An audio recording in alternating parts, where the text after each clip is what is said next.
الحمد لله وكفى وسلام على عباده الذين اصطفى أما بعد فأعوذ بالله من الشيطان الرجيم بسم الله الرحمن الرحيم إن عدة الشهور عند الله 12 شهرا في كتاب الله يوم خلق السماوات والأرض منها 4 حرم وقال سبحانه وتعالى والفجر وليال عشر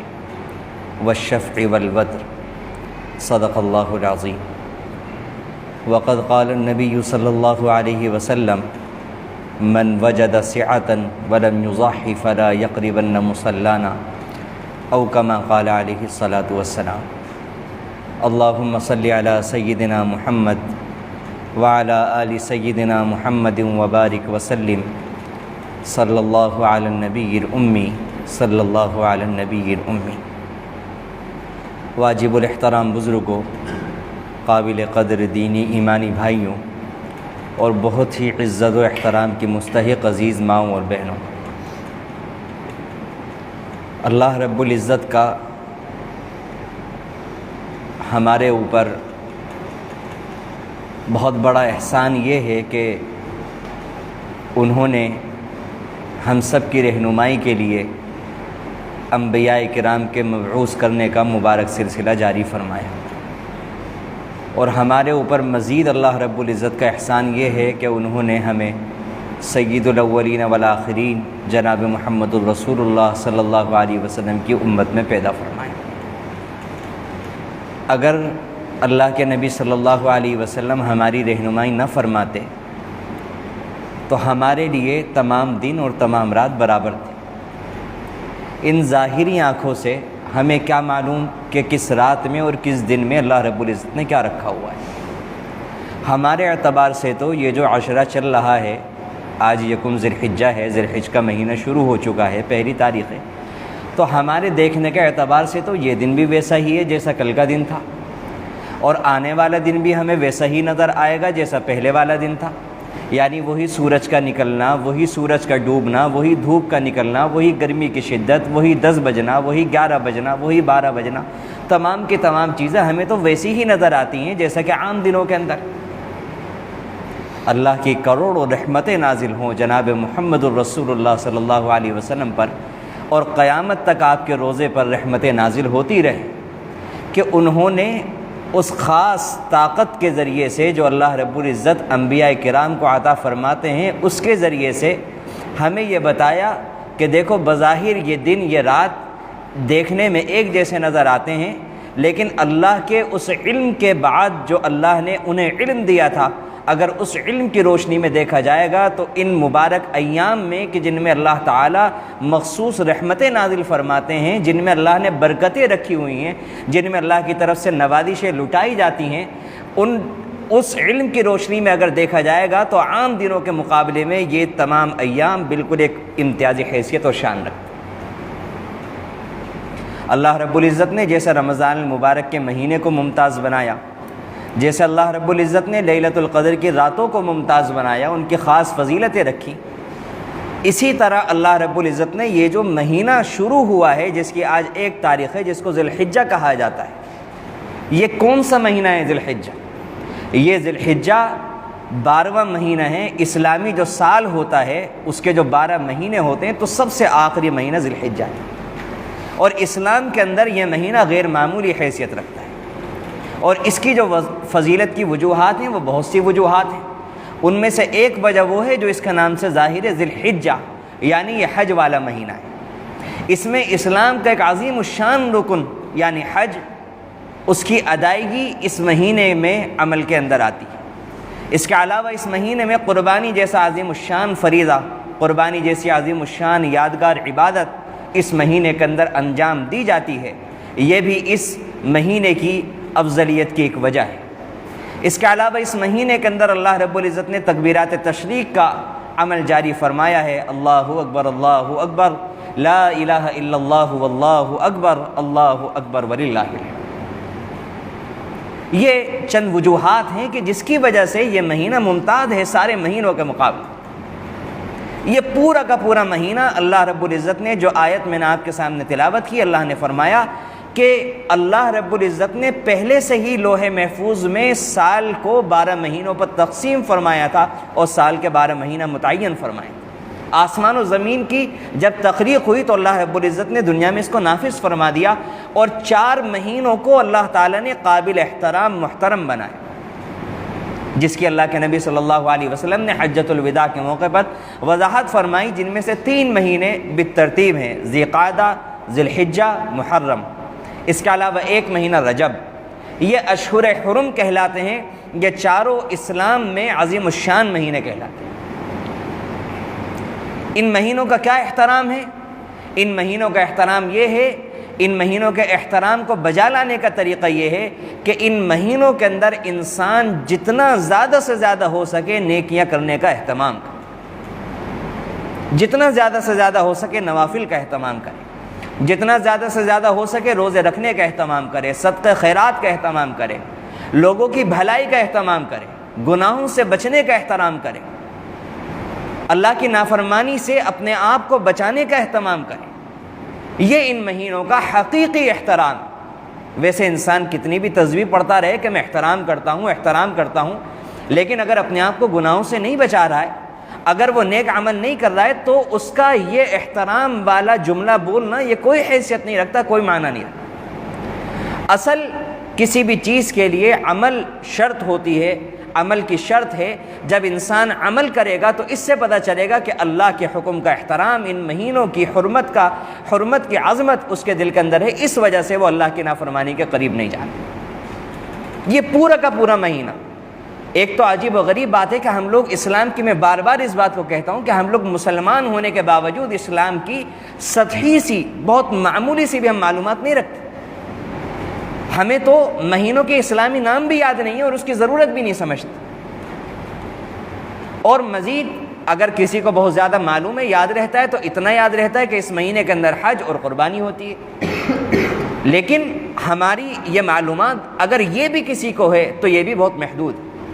یہ پورا مہینہ قابل احترام ہے. اس سے پہلے کا جو مہینہ گزرا ہے وہ بھی پورا قابل احترام تھا. آئندہ آنے والا مہینہ وہ بھی پورا قابل احترام ہے. اور ایک رجب کا مہینہ ہے. 4 مہینے 12 مہینوں میں بہت زیادہ امتیازی شان اور حیثیت رکھتے ہیں. اور علماء نے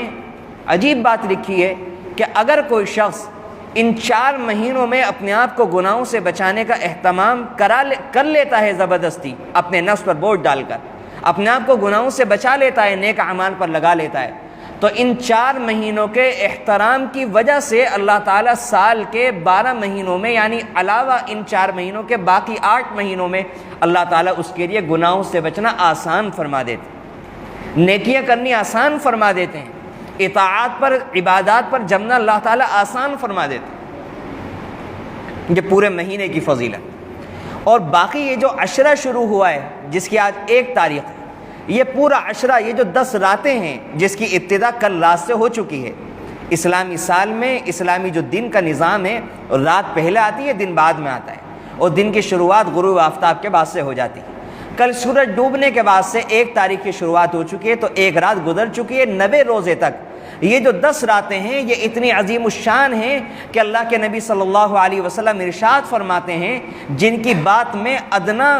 درجے کا بھی کوئی شک و شبہ نہیں کیا جا سکتا اور کوئی گنجائش نہیں ہے. وہ فرماتے ہیں کہ ان راتوں کے اندر عبادت کرنا ایسا ہے جیسا کہ لیلۃ القدر میں عبادت کرنا. اور لیلۃ القدر میں عبادت کرنا کیسا ہے؟ وہ 1000 مہینوں سے بھی زیادہ بہتر ہے. ہو سکتا ہے کسی اللہ کے بندے کو رمضان المبارک میں توفیق نہ ملی ہو، وہ پیچھے رہ گیا ہو،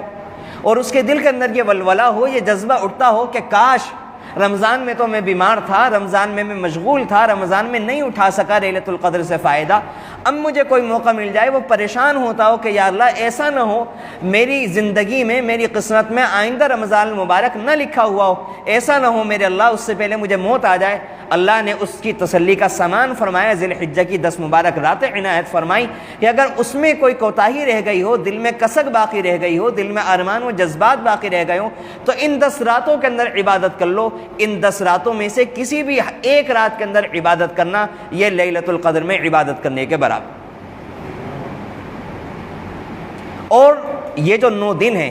1 تاریخ سے لے کر 9 تاریخ، یہ جو ایام ہیں ان ایام میں ایک دن کا روزہ رکھنا اللہ کے نبی صلی اللہ علیہ وسلم کے بیان کے مطابق ہر دن کے روزے رکھنے کا ثواب 1 سال روزہ رکھنے کے برابر۔ اب ہم میں سے ہمارے علاقے میں تو یہ جو رواج ہے یہ اچھا ہے یا برا ہے، مجھے اس وقت اس موضوع پر بات نہیں کرنی۔ ہمارے یہاں تو عام سا رواج ہے کہ ناشتہ اور کھانے کا جو نظام ہے وہ کھانا عصر کے بعد ہو رہا ہے، کہیں اس سے بھی زیادہ لیٹ ہو رہا ہے، کہیں 4 بجے ہو رہا ہے، کہیں 5 بجے ہو رہا ہے۔ ایسے ماحول کے اندر اس انسان کے لیے کہ جس کا عام رواج اور عام معمولی اتنی دیر سے کھانے کا ہے، اگر وہ انسان تھوڑی سی اور محنت کر لے، تھوڑی سی اور ہمت سے کام لے لے اور وہ اس معمول میں چند گھنٹوں کا اضافہ کر لے، پورے عشرے نہ بھی روزہ رکھے، 1 دن 2 دن 3 دن جتنی اللہ تعالیٰ توفیق دے، اگر انسان 1 روزہ 2 روزہ 3 روزے اگر رکھ لے تو اس کے لیے کتنی بڑی خیر کی بات، کتنی بڑی فضیلت کی بات ہے، 1 دن کا روزہ اور ثواب پورے 1 سال کا۔ لیکن مسئلہ سارا یہ ہے کہ اللہ کی بات کی کتنی اہمیت ہے ہماری نظر میں، نیکیاں کرنے کا کتنا شوق ہے ہمیں، آخرت کا کتنا یقین ہے ہمیں، نیکیوں کی کتنی ضرورت کا احساس ہے ہمیں۔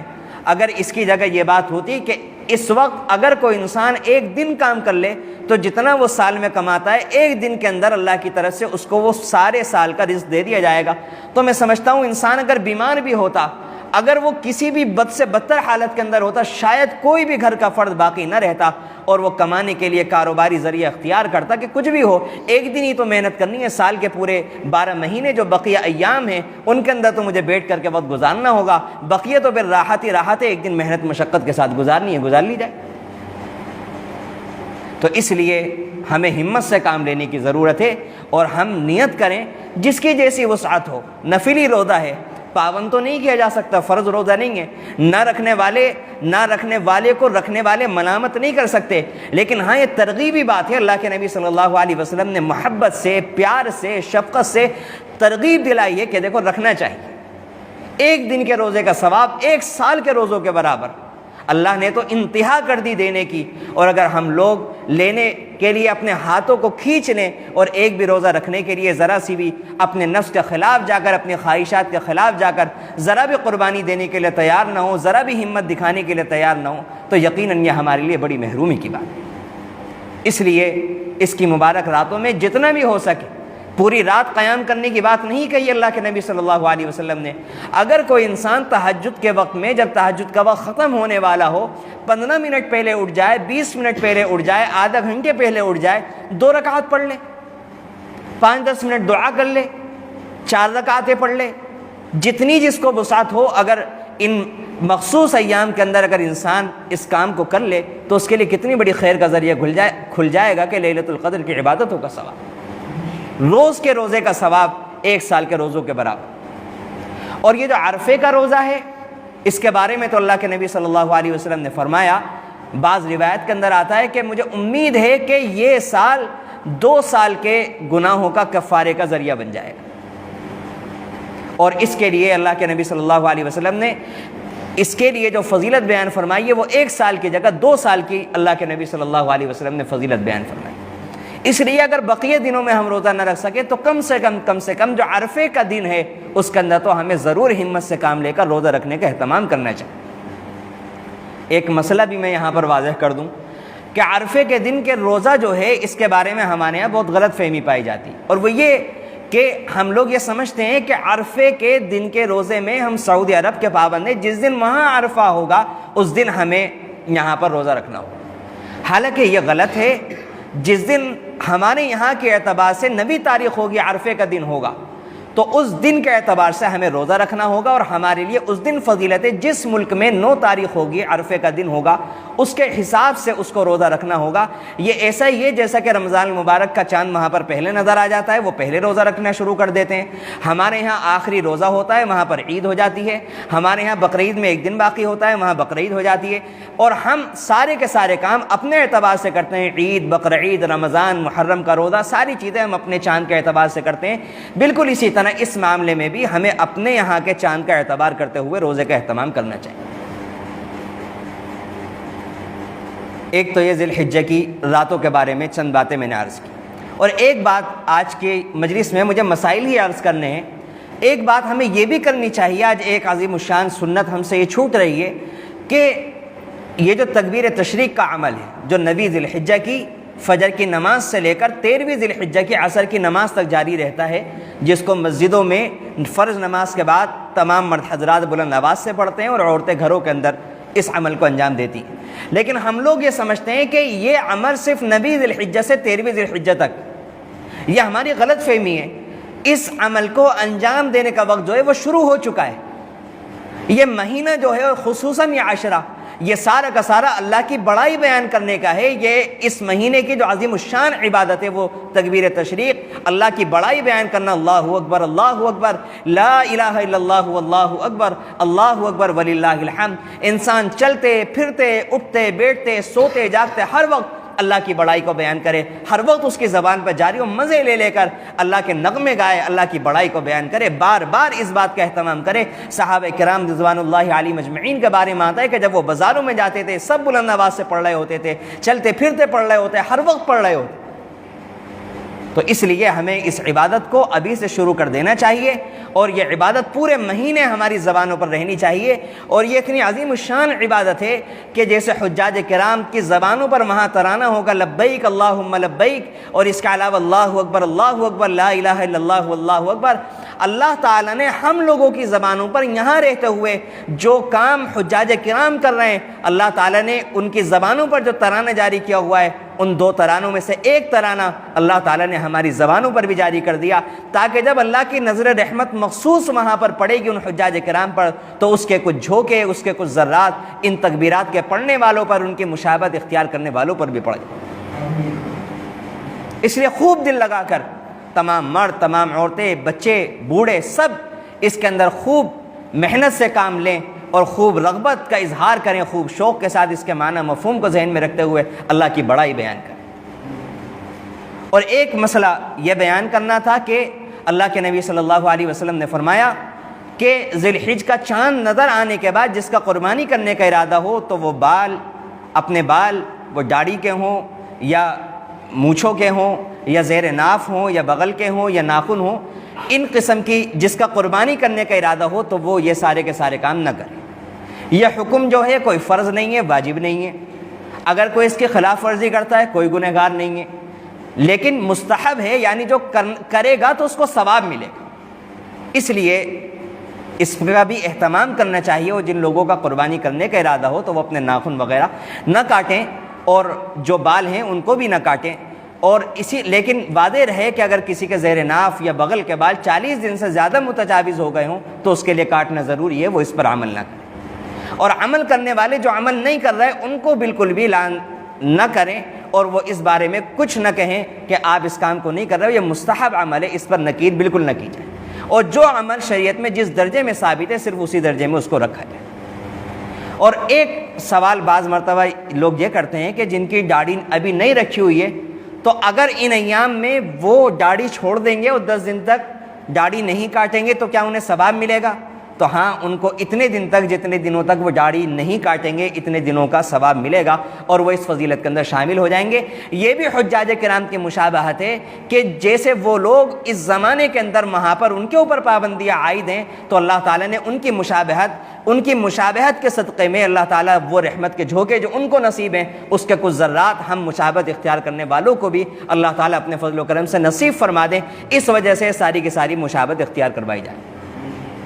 اب ایک مسئلہ، چند مسائل مجھے اور بیان کرنے ہیں قربانی کے بارے میں۔ اللہ کے نبی صلی اللہ علیہ وسلم نے فرمایا، جو میں نے حدیث پڑھی تھی، کہ جس کے پاس وسعت ہو اور وہ قربانی نہ کرے، اللہ کے نبی اس سے اتنے ناراض ہیں، اللہ کے نبی صلی اللہ علیہ وسلم فرماتے کہ وہ ہماری عیدگاہ کے قریب بھی نہ۔ تو قربانی کرنا یہ واجب ہے۔ کس کے اوپر واجب ہے؟ اللہ کے نبی صلی اللہ علیہ وسلم نے فرمایا جس کے پاس وسعت ہو۔ کون سی وسعت مراد ہے؟ اس کو بہت دھیان سے ہم سمجھ لیں، بہت دھیان سے سمجھ لیں، اور اگر ابھی سمجھ میں نہ آئے تو بعد میں مجھ سے معلوم کر لیں یا کسی اور جاننے والے سے معلوم کر لیں، لیکن ہم سمجھ لیں کہ قربانی کے اور زکوٰۃ کے نصاب میں فرق۔ بہت ممکن ہے کہ کسی پر زکوٰۃ واجب نہ ہو لیکن قربانی واجب۔ زکوٰۃ کس کے اوپر واجب ہوتی ہے؟ کہ جس کے پاس سونا، چاندی، مال تجارت اور کیش، نقدی، یہ 4 چیزیں ملا کر جس کی قیمت 52.5 تولہ چاندی کے برابر پہنچ جائے، سونا، چاندی، مال تجارت اور کیش، یہ چاروں چیزیں ملا کر اتنی مالیت کی ہوں کہ اس سے 52.5 تولہ چاندی خریدی جا سکے، اور اس اتنے مال کا مالک بنے ہوئے اس شخص کو 1 سال گزر جائے تو اس شخص کے اوپر زکوٰۃ فرض ہو جاتی ہے۔ لیکن قربانی کا جہاں تک تعلق ہے تو قربانی کے لیے تھوڑی سی ایک بات کا اور اضافہ ہو جاتا ہے، اور وہ یہ ہے کہ انسان کے پاس اگر ضرورت سے زائد سامان ہو اور یہ چاروں چیزیں ہوں اور ضرورت سے زائد سامان ملا کر، اور ان چاروں چیزوں کو ملا کر اگر انسان 52.5 تولہ چاندی کی مالیت کا مالک ہے تو پھر اس کے اوپر قربانی واجب ہو جاتی ہے۔ اب ضرورت سے زائد کی میں وضاحت کرتا ہوں۔ ضرورت سے زائد کیا ہے؟ ضرورت سے زائد ضرورت یہ ہے کہ انسان کے 1-2 سوٹ کی، 3-4 سوٹ کی انسان کو ضرورت ہوتی ہے پہننے کے لیے، لیکن اس کے پاس فراوانی ہے، بہت سارے کپڑے، یہ ضرورت سے زائد ہے۔ اسی طرح گھر میں 1 لاکھ روپے کا، 50,000 روپے کا LCD لگا ہوا ہے، یہ ضرورت سے زائد ہے۔ اس کے علاوہ کار جو ہے وہ ایک نارمل کار ہوتی ہے اور ایک بہت زیادہ مہنگی کار ہے کہ جس کو انسان نے اپنے شوق کے لیے خریدا ہوا ہے، وہ بھی ضرورت سے زائد ہے۔ مہنگے فون جو ہیں وہ ضرورت سے زائد ہے۔ ضرورت تو ایک بہت چھوٹے فون سے بھی پوری ہو جاتی ہے، لیکن بہت زیادہ مہنگا فون خریدنا اپنے شوق کے لیے وہ ضرورت سے زائد ہے۔ تو یہ ساری کی ساری چیزیں جو ہیں، اسی طرح ہمارے گھروں کے اندر جو بہت زیادہ برتن رکھے ہوئے ہوتے ہیں جن کی مالیت ہزاروں کے برابر ہے اور وہ کبھی استعمال میں بھی نہیں آتے، صرف رکھے ہوئے ہوتے ہیں، وہ بھی ضرورت سے زائد ہے۔ اگر کسی انسان کے پاس ایسی تمام اشیاء ہوں کہ جو ضرورت سے زائد ہوں، کپڑا ہو، ٹیلی ویژن ہو، LCD وغیرہ ہو، موبائل ہو، کاریں ہوں، یا اسی طریقے سے پراپرٹیاں ہوں، یہ ساری کی ساری چیزیں کہ جن کو بس زکوٰۃ تو فرض نہیں ہوتی لیکن قربانی اس انسان کے اوپر واجب ہو جاتی۔ اگر اس وضاحت کو سامنے رکھیں تو میں صحیح قیمت تو معلوم نہیں کر کے آ سکا، لیکن جو ایک اندازہ ہے تو وہ بہت معمولی سی قیمت ہے۔ شاید ہی کوئی انسان ایسا ہو کہ اس وقت کسی انسان کے اوپر شاید قربانی نہ واجب ہو، الا ماشاءاللہ چند لوگ ہوں تو میں کہہ نہیں سکتا۔ تو زکوٰۃ کے اور قربانی کے نصاب میں بنیادی فرق ہے، اس کو ملحوظ رکھنا ضروری ہے، نہیں تو لوگوں کو غلط فہمی ہو جاتی ہے کہ ہمارے اوپر زکوٰۃ نہیں ہے لہذا ہمارے اوپر قربانی نہیں۔ ہاں یہ بھی ذہن میں رہے کہ قربانی میں بکرا تو فرض نہیں ہے، قربانی میں بڑے جانور میں 7 حصے ہوتے ہیں، تو انسان ایک حصہ لے لے، اور ضروری نہیں ہے کہ بہت مہنگی بھینس کے اندر، بہت بھاری بھینس کے اندر حصہ لے، بلکہ ہلکی میں بھی لیا جا سکتا ہے، کم قیمت میں بھی یہ کام ہو سکتا ہے۔ اور جتنے کم قیمت پر 3,000، 2,500، 3,500 میں بڑے جانوروں کے اندر حصہ مل جاتا ہے بآسانی، تو میں سمجھتا ہوں کہ شاید اتنی معمولی سی رقم کا انتظام کرنا شاید کسی انسان کے لیے مشکل کام نہ ہو کہ جس کے اوپر قربانی واجب۔ انسان کے اوپر جب کوئی مصیبت آن پڑتی ہے، کوئی بیماری آتی ہے، کوئی اس کو شادی کرنی ہوتی ہے، کوئی تقریب کرنی ہوتی ہے، کوئی پروگرام کرنا ہوتا ہے، کوئی اپنی خواہش پوری کرنی ہوتی ہے، وہ انتظام کر لیتا ہے۔ بالکل اسی طرح اللہ کے اس حکم کو پورا کرنے کے لیے انسان کو چاہیے کہ وہ انتظام کرے، اور جس کے اوپر قربانی فرض ہے وہ اس قربانی کے فریضے کو خوش دلی کے ساتھ بوجھ نہ سمجھتے ہوئے انجام۔ اور یہ بھی واضح رہے کہ صرف مردوں پر قربانی فرض نہیں ہے، قربانی صرف مردوں کے لیے واجب اور فرض نہیں ہے، بلکہ اگر کوئی عورت صاحب استطاعت ہے، جیسے کہ عورتیں ہوتی ہیں، ان کے پاس زیورات ہوتے ہیں، سونے چاندی کی بہت سی اشیاء ہوتی ہیں، اور ضرورت سے زائد یقیناً ایسے سامان ان کے ملکیت میں ہوتے ہیں کہ ان کے اوپر قربانی ضروری ہوتی ہے، تو ان کے لیے الگ سے قربانی کرنی ضروری ہے۔ شوہر پر اور بیوی پر اگر دونوں پر قربانی فرض ہے تو دونوں کے لیے الگ الگ قربانی کرنی ضروری ہے۔ یہ بھی ہمارے معاشرے میں غلط فہمی پائی جاتی ہے کہ ہم تو ایک ساتھ رہتے ہیں لہذا بہت سے گھرانوں میں ایک ہی بکرا ذبح کیا جاتا ہے کہ ہم تو سب ایک ساتھ ہیں، ہمارا کھانا ایک ساتھ ہے، دسترخوان ایک ساتھ ہے، لہذا قربانی کافی۔ یہ بالکل غلط۔ اگر گھر میں 4 بیٹے ہیں، ایک والد ہے، ماں ہے، بیوی ہے، اور سب صاحب وسعت ہیں، سب کو الگ الگ قربانی کرنی پڑے گی۔ جس کے جو صاحب وسعت ہے، جو میں نے بتایا 52.5 تولہ چاندی کے برابر اگر اس کی ملکیت میں، تو ہر شخص کے لیے، مرد ہو، عورت ہو، چاہے وہ بیٹا ہو، بھائی ہو، چاہے دسترخوان ایک ہو الگ ہو، چاہے دکان ایک ہو الگ ہو، اگر وہ صاحب نصاب ہے، صاحب استطاعت ہے، تو قربانی کرنی اس کے لیے ضروری ہے۔ اور ایک غلط فہمی یہ پائی جاتی ہے کہ جب تک بڑے کی طرف سے، بہت سے لوگ یہ سمجھتے ہیں کہ جب تک ہم جناب محمد الرسول اللہ صلی اللہ علیہ وسلم کی طرف سے قربانی نہیں کر لیں گے اس وقت تک ہم قربانی نہیں کر سکتے۔ یہ بالکل غلط ہے، اس کا حقیقت سے کوئی تعلق نہیں ہے۔ انسان کی اگر وسعت ہے تو ٹھیک ہے، وہ اللہ کے نبی صلی اللہ علیہ وسلم کی طرف سے قربانی کرے. اگر وسعت نہیں ہے تو اس کے ذمہ کوئی ضروری نہیں ہے کہ وہ اللہ کے نبی صلی اللہ علیہ وسلم کی طرف سے قربانی کرے. اس کے ذمہ اپنی قربانی کرنی ضروری ہے، وہ سب سے پہلے اپنی قربانی کرے. اور بعض بیچارے سادہ سے مسلمان جو واقفیت نہیں رکھتے وہ ایسا کرتے ہیں کہ ساری زندگی اپنے نابالغ بچوں کی طرف سے قربانی کرتے رہے، مرحومین کی طرف سے قربانی کرتے رہے، جن کے اوپر قربانی فرض نہیں تھی ان کی طرف سے قربانی کرتے رہے، اپنی طرف سے کی نہیں. 5 جانور قربان کیے، 7 جانور قربان کیے، اپنی کی نہیں، بچوں کی طرف سے کر دی، فلاں کی طرف سے کر دی، اپنی کی نہیں. یہ سخت ترین غلطی. سب سے پہلے اپنی فرض قربانی کرنی ضروری ہے. بقیہ لوگوں کے ذمے جن کے اوپر قربانی فرض ہے وہ اپنی قربانی کے خود ذمہ دار ہیں. باقی اگر آپ کرنا چاہیں ان کی اجازت اور ان کی مرضی سے اللہ نے وسعت دی ہوئی ہے. سب سے پہلے اپنی فرض کرنے کے بعد اگر آپ کو وسعت ہے، آپ کرنا چاہتے ہیں، مرحومین کی طرف سے کریں، خوب کریں، بچوں کی طرف سے کریں، بیوی کی طرف سے کریں، ماں باپ جس کی طرف سے چاہیں قربانی کریں. لیکن سب سے پہلے نمبر پر جو قربانی فرض ہے وہ اپنی طرف سے قربانی کرنی فرض ہے، بقیہ کے لیے وہ بعد میں.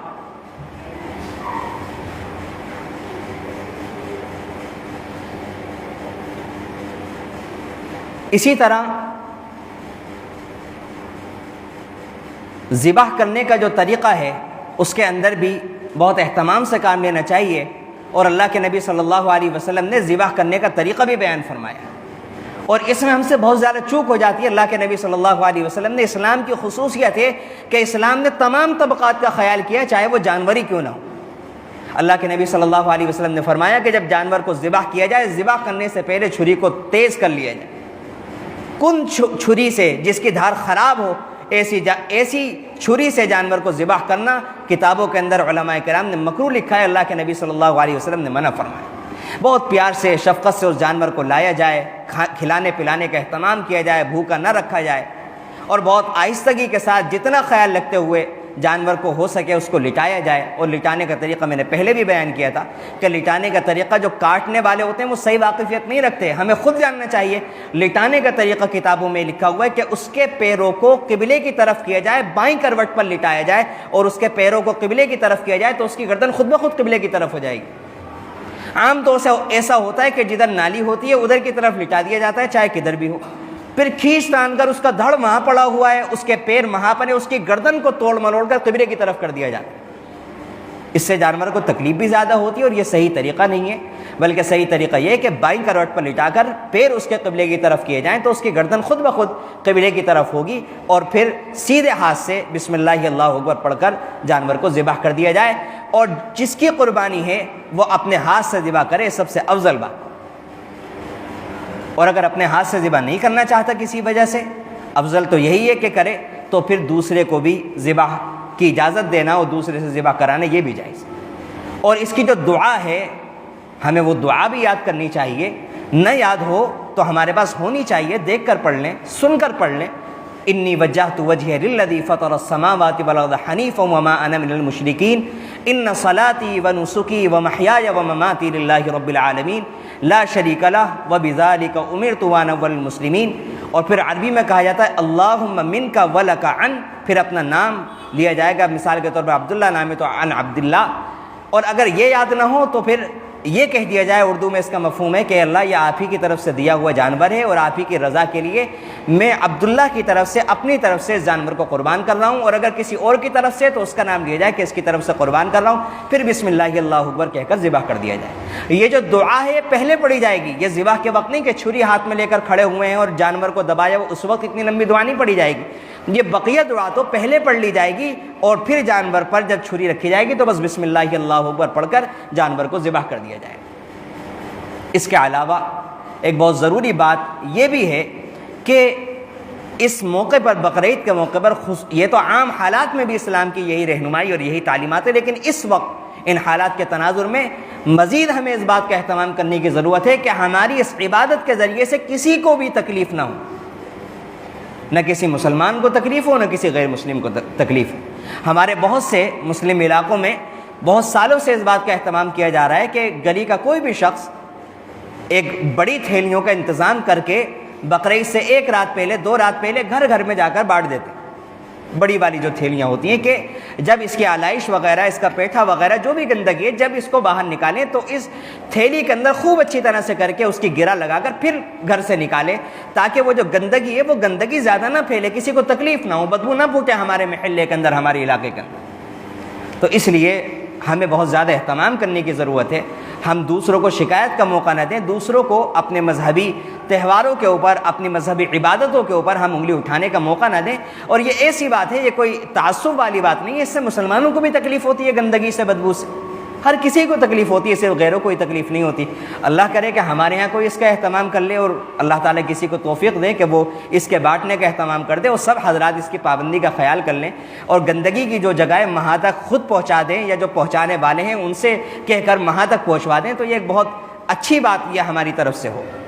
تو اس بات کا بھی اہتمام کرنے کی ضرورت ہے۔ اور ایک بات یہ بھی ہے کہ ایک عظیم الشان اللہ کے نبی صلی اللہ علیہ وسلم کی سنت ہے، وہ یہ ہے کہ عیدین کی جو نماز ہے وہ عیدگاہ میں پڑھنے کا اہتمام کیا جائے، اور اس کی بڑی گہری حکمتیں سچی بات یہ کہ اگر عیدین کی نماز عیدگاہ میں کیوں رکھی گئی ہے، حالانکہ عیدگاہ کے اندر دو نمازوں کے علاوہ کوئی نماز ہی نہیں ہوتی، پھر اتنا بڑا ایریا، اتنی بڑی جو جگہ ہوتی ہے وہ صرف ان دو نمازوں کے لیے کیوں رکھی گئی ہے پورے سال کے لیے؟ اسلام میں کوئی بھی حکم ایسا ہی نہیں ہوتا، بہت گہری مصلحتیں، بہت گہری حکمتیں ہوتی ہیں۔ اگر اسی کو بیان کیا جائے تو شاید سارا وقت چلا جائے، اس لیے مجھے بہت زیادہ لمبی بات نہیں کرنی، لیکن ہاں اگر جیسے حالات پہلے تھے، اگر وہ مجبوری والے حالات ہوں تو اس صورت کے اندر تو بات الگ ہے، لیکن عام حالات کے اندر صرف اس وجہ سے جو ہمارے معاشرے کے اندر یہ رجحان پیدا ہو گیا ہے کہ جلدی سے پڑھ کر آنی ہے نماز اور پھر جلدی سے قربانی کرنی ہے، تو یہ بالکل بیکار بات ہے، اور یہ ہمارا غلط نظریہ ہے، اس سے ہمیں باز آنا چاہیے، اور ہر کام کو جس طرح اللہ کا حکم ہے ہم اس طریقے سے کرنی چاہیے۔ اگر قربانی 1 گھنٹے 2 گھنٹے لیٹ ہو گئی تو کون سی مصیبت آ جائے؟ تو اس عظیم الشان سنت کو جو ہم اجتماعی طور پر جس کا ترک کر رہے ہیں، تو ہمیں اس عظیم الشان سنت کو انجام دینے کی ضرورت ہے، اور اگر کوئی پابندی نہ ہو تو صرف اس کاہلی کی وجہ سے کہ ہم کچھ دیر پہلے آ جائیں گے، ہمیں چھوٹی مسجدوں کے اندر اس کا اہتمام نہیں کرنا چاہیے، بلکہ عیدین میں جا کر جو یہ اللہ کی طرف سے اللہ کا شعار ہے، یہ عیدین کی نماز تمام مسلمانوں کا ایک اجتماعیت کا مظاہرہ کرنا، اور ایک بڑی تعداد کا نکلنا، اور اپنی شان و شوکت کا مظاہرہ کرنا، یہ عیدین کے مقاصد کے اندر شامل ہے۔ تو یہ جو اللہ کے نبی صلی اللہ علیہ وسلم کی سنت ہے، تو اس سنت کو ادا کرنے کی بھی ہم فکر کریں۔ یہ چند مسائل تھے جو بہت زیادہ ضروری محسوس ہوئے، وہ آپ کے سامنے بیان کر دیے گئے۔ اس کے علاوہ اگر کسی کو کوئی ضروری مسئلہ ہو تو وہ جن سے چاہیں ضروری طور پر وہ معلوم کر لیں۔ اللہ رب العزت سے دعا ہے کہ اللہ تعالی ہمیں ان تمام باتوں پر عمل کی توفیق نصیب فرمائے۔ آمین، وآخر دعوانا الحمدللہ رب العالمین۔